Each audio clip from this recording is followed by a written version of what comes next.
Hello दोस्तों, कैसे हो? आशा करता हूँ आप सब लोग ठीक होंगे।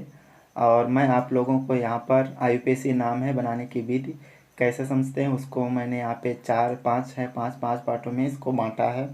इसको समझने के लिए सबसे पहले हम क्रियात्मक समूह देखेंगे और उसके बाद में अन्य को देखते हैं। चलिए देखते हैं हम लोग क्रियात्मक समूह। तो क्रियात्मक समूह क्या होते हैं, ये मैंने यहाँ पर एक टेबल क्रिएट की है। उसके बाद में हम लोग अन्य प्रतिस्थायी समूह भी पढ़ेंगे और पहले आप लोग टेबल को पढ़ते हैं। इसके बाद में आता है प्रतिस्थायी समूह। प्रतिस्थायी समूह क्या होते हैं उनको भी हम लोग एक टेबल के रूप में पढ़ेंगे और उनका भी हम सही तरीके से वहाँ पे जिक्र करेंगे, ठीक है। उसके बाद में आता है कार्बन की संख्या के आधार पे नाम। इनका नामकरण कैसे करेंगे, तो ये बहुत इंपॉर्टेंट है क्योंकि 100% अधिक ये मतलब याद करना है तुमको उसकी अपेक्षा, ठीक है। तो इस तरीके से फिर उसके बाद में बनाने के नियम, और बनाने के नियम को भी बहुत ही ध्यान से समझना है आप लोगों को।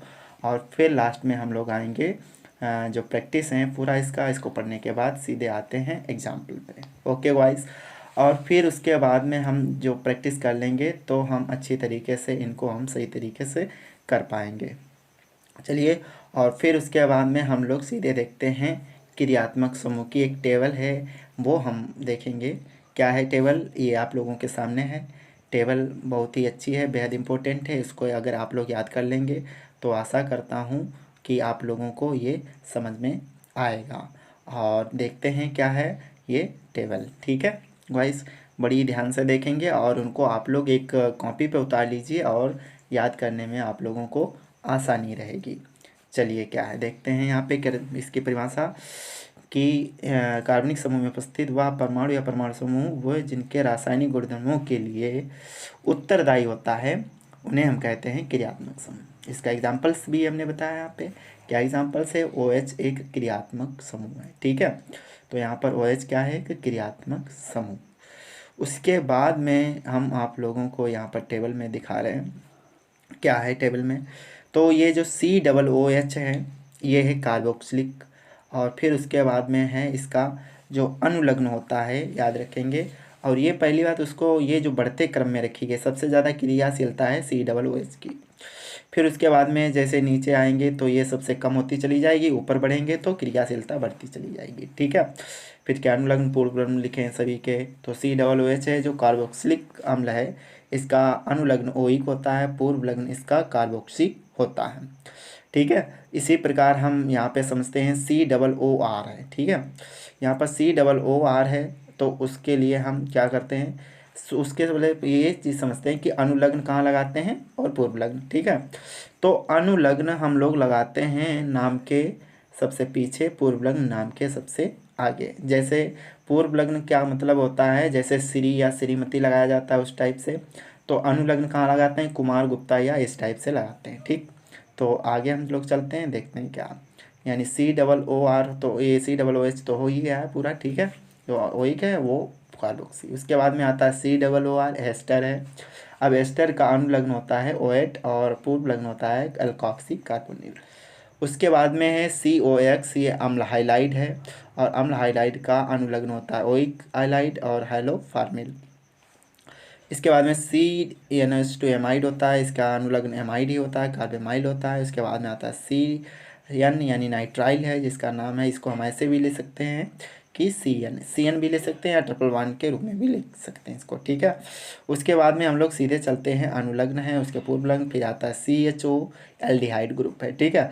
एल्डिहाइड का अनुलग्न अल होता है और पूर्व लग्न एल्डो होता है। उसके बाद में आता है CO, इसको हम CO भी कह सकते हैं या बॉन्ड लगाकर भी इसको हम प्रदर्शित करते हैं। इसका अनुलग्न क्या होता है, ऑन, पूर्व लग्न होता है कीटो। और OH है हाइड्रॉक्सिल ग्रुप, ठीक है, इसका अनुलग्न होता है ऑल और पूर्व लग्न हाइड्रॉक्सी। इसके बाद में NH2 आता है, एमिनो और एमीन होते हैं, ठीक है।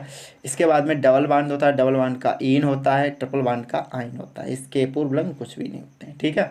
तो इस तरीके से इसको आप लोग पढ़ लीजिए और सही तरीके से इसको याद कर लीजिए। ये जो क्रम है तो ऊपर की ओर है, बढ़ता हुआ क्रम है। सबसे ज़्यादा क्रियाशीलता COOH की, और सबसे कम नीचे वाले की। ठीक है, अगर ये सपोज दैट मान लो कि ये दो आ गए, इन दोनों में से कोई ऋणात्मक समूह दो आ गए, तो ऊपर वाले का अनुलग्न लिखते हैं और उससे नीचे वाले का पूर्व लग्न लिखते हैं। ठीक है, तो आप पता चल गया आप लोगों को कि अनुलग्न कब लगाते हैं, पूर्व लग्न कब लगाते हैं। ठीक, तो अनुलग्न कब लगाएंगे, सबसे ऊपर वाले का अनुलग्न और बाकी सभी का पूर्व लग्न। जब दो से अधिक हों तो ऊपर वाले का एक अनुलग्न, बाकी सभी का पूर्व लग्न लिखते हैं। और आयुपेशी में याद रखेंगे आप सभी लोग, आयुपेशी में पूर्व लग्न सबसे नाम के पहले लगाया जाता है। ठीक, तो याद रखेंगे इसको आप लोग। और उसके बाद में हम लोग यहाँ पे उसके बाद में देखेंगे प्रतिस्थायी समूह है। उसके पहले यहाँ पे समझ लेते हैं कि COOH कार्बोक्सिलिक है, ये इंपॉर्टेंट है हाई स्कूल के लिए। जब मैंने टिक लगाया यहाँ पर, ये सभी हाई स्कूल के लिए है। ठीक है, हाई स्कूल में आप लोगों को थोड़ा कम पढ़ने पड़ते हैं और बाकी सभी के लिए इंटर या इनके लिए सब कुछ। ठीक है, अब सीधे आते हैं प्रतिस्थायी समूह। प्रतिस्थायी समूह कौन कौन से हैं और उनके पूर्व लग्न क्या। यहाँ पर X है जो हाइलो होता है, हाइलोजन जिसे कहते हैं ClBrIF, ये सभी हैं हैलो। ठीक है, Cl का नाम होता है क्लोरो, और यहाँ पर Br का नाम होता है ब्रोमो, और I का होता है आइडो, और F का होता है फ्लोरो। उसके बाद में आता है हमारा NO2। ठीक है, तो NO2 को बाद में हम लोग देखेंगे, तो याद रखेंगे कि ये सभी का हम हमेशा लिखते हैं पूर्व लग्न ही। ठीक है, याद रखेंगे आप सभी लोग, इसका पूर्व लग्न लगाते हैं, कभी भी अनुलग्न नहीं। NO2 का नाइट्रो, और OR का एल्कोक्सी, और R का होता है एल्किल। ठीक है, तो R का होता है एल्किल। एल्किल में दो चीज़ें आती हैं, CH3 और C2H5। तो CH3 का होता है मेथिल और C2H5 का एथिल। उसके बाद में आता है यहाँ पर ये जो इसका फार्मूला होता है CnH2n+1। ओके वाइज, CnH2n+1 है, ये फार्मूला होता है R का, एल्किल का। ओके वाइज, और यहाँ पर आप लोगों ने सही अच्छी तरीके से देखा, तो आशा करता हूँ आप लोगों को वीडियो अच्छा लगा होगा, और इसे सब्सक्राइब भी करें वीडियो अगर अच्छा लगा। उसके बाद में आगे हैं हम लोग, सीधे आते हैं एल्क पे। ठीक है, कार्बन की संख्या के आधार पर इनका नामकरण किस प्रकार से किया जाएगा वो मैंने यहाँ पे डीपली से समझाया। तो याद रखेंगे जो एल्क है, एल्क के 3 पार्ट हैं। पहले का नाम इन, पहले का एन, और फिर उसके बाद में इन, और फिर होता है आइन। ओके गाइस, तो यहाँ पर जो इनके यहाँ पर एन, इन, आइन, ये याद रखेंगे। कैसे याद रखना है, एन पे हमेशा सिंगल बॉन्ड लगाते हैं, इसको भी याद रखेंगे, और इन पर हमेशा डबल बॉन्ड लगाते हैं, और आइन पे हमेशा याद रखिए ट्रिपल बॉन्ड लगाते हैं। और उसके बाद में आप समझ लीजिए कि डबल बॉन्ड या ट्रिपल बॉन्ड हमेशा 2 कार्बनों के बीच में लगाया जाता है, और ट्रिपल बॉन्ड भी हमेशा 2 कार्बनों के बीच में ही लगाया जाता है। तो याद रखेंगे, सिंगल बॉन्ड लगा सकते हैं 1 या 2 में, बट याद रखना हमेशा कि डबल बॉन्ड और ट्रिपल बॉन्ड डबल कार्बन के साथ लगाया जाता है।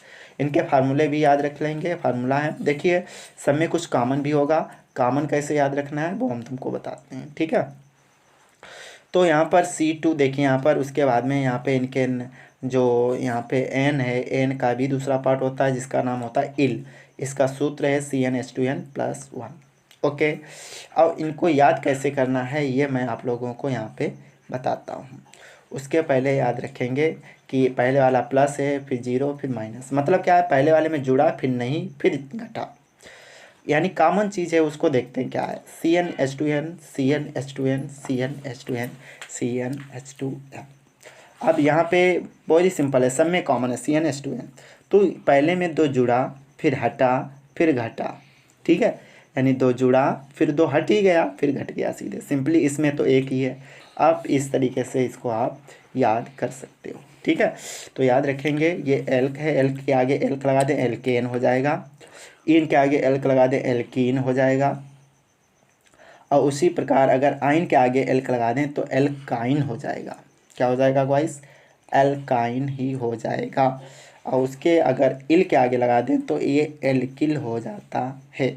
ओके, इनके नाम एल्केन, एल्कीन, एल्काइन। ठीक, अगर इसको याद कैसे करना है ये भी तुम्हें याद रखना है। यहाँ पर क्या याद रखना है कि जो यहाँ पर नाम है इनके दिए गए हैं, कार्बन की संख्या 1 हो मेथ, 2 होता है तो एथ, 3 होता है प्रोप, 4 होता है ब्यूट, 5 होता है पेंट, 6 होता है हेक्स, 7 होता है हेप्ट, 8 होता है ऑक्ट, और 9 होता है तो नॉन, 10 तो डेक, और 11 तो नॉन डेक, और 12 होते हैं तो डो डेक। और आप लोग याद रखेंगे जो 10 तक हैं यानी 10th क्लास तक हैं उनको आप याद रखेंगे। और मैं बता दूं यहाँ तक 1 से कार्बन की संख्या 1 से लेकर 8 तक आप याद कर लीजिए, 10th क्लास तक इम्पोर्टेंट है, बाकी 11th 12th के लिए बहुत इंपॉर्टेंट है। अब हम लोग देखते हैं, इन पर प्रैक्टिस करते हैं, इनके नाम कैसे बनाए जाते हैं।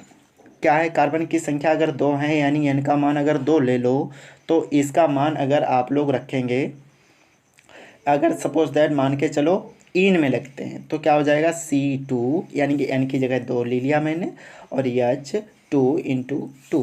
तो इसका क्या फार्मूला बना जा करके C2 2 2 जा 4 यानी H4 और उसके बाद में इसका नाम क्या हो जाएगा। तो हमने इस कार्बन की संख्या 2 रखी तो एथ और फिर उसके बाद में किस में हमने रखा, इन वाले में, तो इन जोड़ देंगे तो इसका क्या बन गया एथाइन। क्या बन गया गाइस, एथाइन। याद रखेंगे, एथीन बना है, क्या बना है एथीन। उसकी प्रकार हम इसमें रखते हैं एन वाले में तो C2 2 2 जा 4 + 2 ऐड करो कितने हो गए 6। ठीक है, सीधे 6 लिखेंगे। और फार्मूला क्या बना जा करके यहाँ पर फार्मूला बन गया जाके एथ और उसमें एन जोड़ो, एथेन।